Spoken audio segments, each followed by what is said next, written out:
قاعدہ اولا کا سہون ترک کر دینا اس کا کیا حکم ہے؟ چنانچہ اگر بھول سے قاعدہ اولا کرنے کے بجائے وہ کھڑا ہو گیا، قاعدہ اولا کرنے کے بجائے کھڑا ہو گیا، تو جب تک کھڑے ہونے کے قریب نہ ہو لوٹ آئے، یعنی جب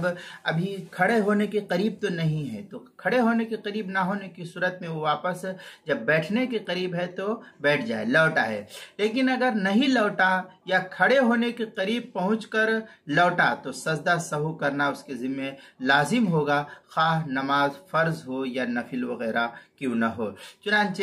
تنویر الابصار ما شامی کے اندر ہے وَلَوْ تَرَكَ الْقُعُودَ الْأَوَّلِ سَهْوًا فِي النَّفْلِ سَجْدَةً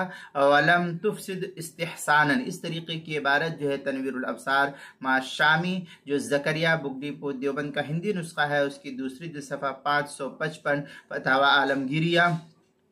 اس کی پہلی جلد صفحہ 127 البحر الرائق، اس کی دوسری جلد صفحہ 95 بدائع الصنائع پہلی جلد صفحہ 399 کتاب المسائل پہلی جلد صفحہ 332 اور 333 پر بھی اس کو نقل کیا گیا ہے۔